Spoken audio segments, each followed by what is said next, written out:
Good morning students. हम पढ़ रहे थे मौलिक अधिकार और मौलिक अधिकारों में हमने चर्चा की थी शिक्षा का अधिकार अनुच्छेद 21।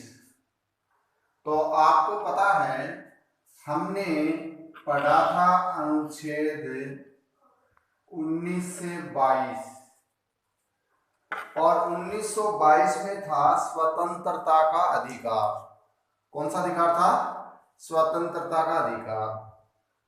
और स्वतंत्रता के अधिकार में अनुच्छेद आता है 21 और 21 नंबर अनुच्छेद है वो है प्राण एवं दैहिक स्वतंत्रता का अधिकार। प्राण एवं दैहिक स्वतंत्रता का अधिकार। और प्राण एवं दैहिक स्वतंत्रता का अधिकार का मतलब है हमें जीने का अधिकार। और हमारा संविधान मानता है जीने का अधिकार का मतलब केवल जन्म लेकर और जीवन यापन कर देना ही जीने का अधिकार नहीं है। जीने के अधिकार का मतलब है गरिमा, सम्मान और गौरव के साथ जीना। ये हमारे संविधान का मूल उद्देश्य है जीने के अधिकार में। और जब तक व्यक्ति उचित शिक्षा प्राप्त नहीं कर पाएगा तो वह अपने जीवन के अधिकार का प्रयोग सही प्रकार से नहीं कर पाएगा और अपना वो जीवन यापन सही ढंग से नहीं कर पाएगा। इसलिए जीवन के अधिकार को और अधिक सशक्त बनाने के लिए हमारे संविधान में 86वां संविधान संशोधन हुआ। कौन सा संविधान संशोधन हुआ? 86वां। और ये संविधान संशोधन हुआ 2002 में। और हमारे संविधान ने पहली बार माना कि जीवन यापन के लिए व्यक्ति को अनिवार्य शिक्षा आवश्यक है। इसलिए इस अधिकार को अनुच्छेद 21 में जोड़कर नया अनुच्छेद तैयार किया गया, अनुच्छेद 21A। ठीक है, तो ये हमें अधिकार दिया गया शिक्षा का अधिकार। और इस अधिकार के अंतर्गत क्या आता है? जिन बालक और बालिकाओं की आयु 6 से 14 वर्ष है उनको अनिवार्य रूप से शिक्षा प्राप्त करने का अधिकार है। यानी वो 6 से 14 वर्ष के बीच की आयु में केवल और केवल शिक्षा प्राप्त करेंगे, कोई काम वगैरह नहीं करेंगे। ठीक है, और ये शिक्षा के लिए सरकार ने कहा कि अगर उनके माँ बाप शिक्षा का खर्च नहीं उठा पाते हैं तो उनके लिए अनिवार्य और निःशुल्क शिक्षा की व्यवस्था की गई। निःशुल्क शिक्षा की व्यवस्था की गई। और आपने और भी सुना है, राजस्थान में पूरे देश में चल रहा है पोषाहार कार्यक्रम। तो आपको पता है जब बालकों को उचित पौष्टिक आहार नहीं मिलेगा तो क्या वो स्वस्थ रहेंगे? और स्वस्थ नहीं रहेंगे तो क्या वो जीवन जीने का अधिकार उनको मिल सकेगा? इसलिए हमारे स्कूलों में मिड डे मील जो कार्यक्रम शुरू किया गया है, उसके बाद तो मिड डे मील में केवल पहले भोजन होता था, अब तो दूध की व्यवस्था और कर दी गई है कि उनको पौष्टिक आहार में दूध भी मिलना चाहिए। तो ये क्या है? प्राण और दैहिक स्वतंत्रता का अधिकार। और ये अधिकार इतना विस्तृत है जिसकी बातों अगर हम करें तो बहुत सारी बातें निकल के आएंगी। और आपको पता है ये संविधान संशोधन है वो 2002 में हो गया था, लेकिन ये शिक्षा का अधिकार है वो व्यवहारिक रूप से अस्तित्व में आया था 2009। पहली बार 2009 को अनिवार्य शिक्षा और निःशुल्क शिक्षा को हमारे अधिकार के रूप में लागू किया गया। ठीक है, और ये अधिकार है ना, इसको हमारी कार्यपालिका और विधायिका दोनों का संरक्षण प्राप्त है। कार्यपालिका का मतलब हमारे देश की जो एग्जीक्यूटिव है जिसमें हमारा मंत्रिमंडल, मंत्रिपरिषद आता है, हमारे सारे प्रशासनिक अधिकारी आते हैं। और विधायिका का मतलब हमारे सुप्रीम कोर्ट से लेकर निचली अदालतों तक के सारे आते हैं। तो ये दोनों अगर बालकों को 6 से 14 वर्ष के बीच अनिवार्य शिक्षा नहीं मिलती है तो ये उनको संरक्षण प्रदान करते हैं। ठीक है। अब दैहिक और प्राण और दैहिक स्वतंत्रता का अधिकार मैंने बताया था बड़ा व्यापक है। आपको पता है 2012 में हमारे देश में एक बहुत बड़ी घटना हुई थी और वो घटना क्या थी कि बाबा रामदेव, कांग्रेस की सरकार थी, मनमोहन सिंह प्रधानमंत्री थे और ये कांग्रेस की सरकार के खिलाफ आंदोलन कर रहे थे। ठीक है। और वो आंदोलन था दिल्ली के रामलीला मैदान में और वहां पर ये अनशन करके बैठे थे बाबा रामदेव अपने अनुयायियों के साथ। ठीक है। और ये अनशन ये उठा नहीं रहे थे। तो फिर क्या हुआ, रात्रि 2 बजे के करीब दिल्ली पुलिस वहां पहुंचती है और नींद में सोए हुए लोगों को जबरदस्ती उठाती है और उठाकर उनको पकड़ के ले जाती है, अरेस्ट कर लेती है। तो ये मामला जब सुप्रीम कोर्ट में गया तो सुप्रीम कोर्ट ने माना कि प्राण और दैहिक स्वतंत्रता के अधिकार के अंतर्गत प्रत्येक नागरिक को गहरी नींद लेने का भी अधिकार है। अगर कोई भी व्यक्ति गहरी नींद में सोया हुआ है तो उसकी निद्रा को भंग नहीं किया जा सकता। ठीक है। तो ये नींद लेने का अधिकार 2012 में अस्तित्व में आया। ठीक है। अब जानवरों के उत्पीड़न से सुरक्षा का अधिकार।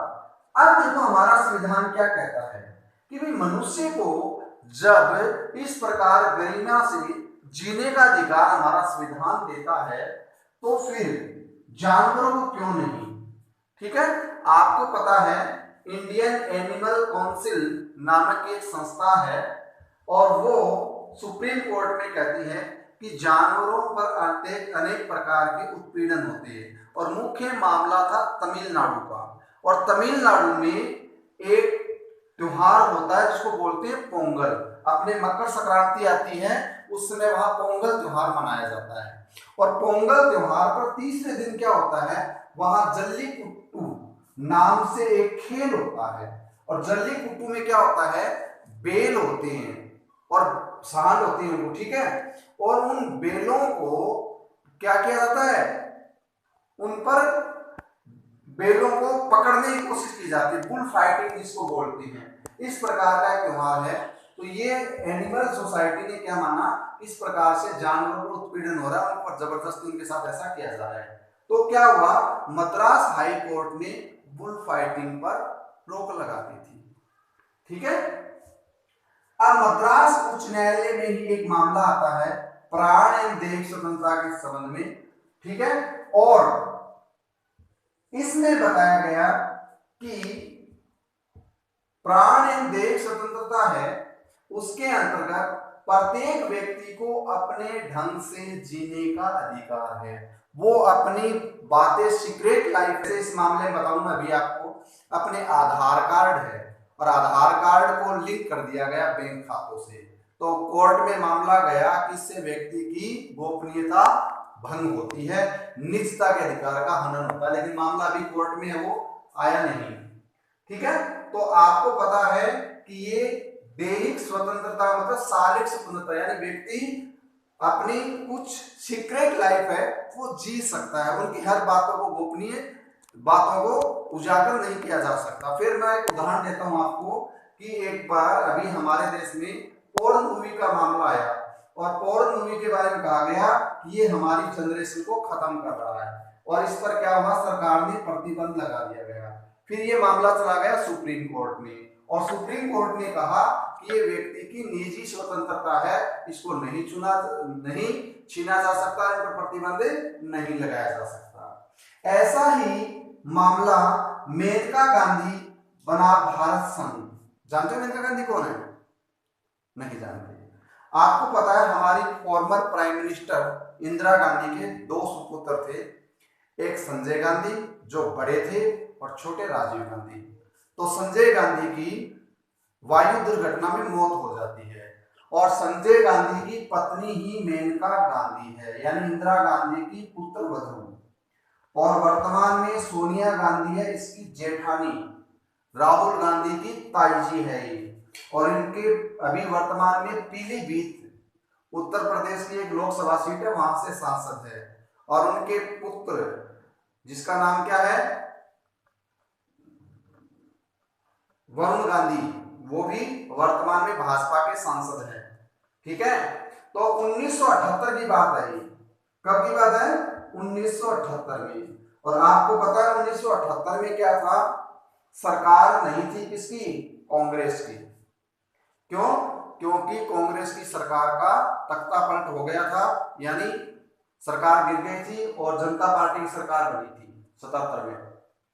तो मेनका गांधी का पासपोर्ट है वो जब्त कर लिया गया। और पासपोर्ट जानते हो क्या होता है?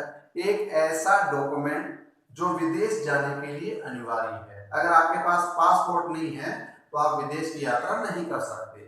ठीक है, तो इनका पासपोर्ट जब्त कर दिया गया और मेनका गांधी चली गई कोर्ट में और कोर्ट से कहा कि ये मेरे जो स्वतंत्रता का अधिकार है उसका हनन हो रहा है। क्योंकि आपको पता है स्वतंत्रता के अधिकार में क्या होता है, व्यक्ति को कहीं भी यात्रा करने का अधिकार भी मिलता है। तो जब मेरा पासपोर्ट जब्त कर लिया गया तो मैं विदेश नहीं जा सकती, मेरा जीवन स्वतंत्र रूप से मैं नहीं जी सकती।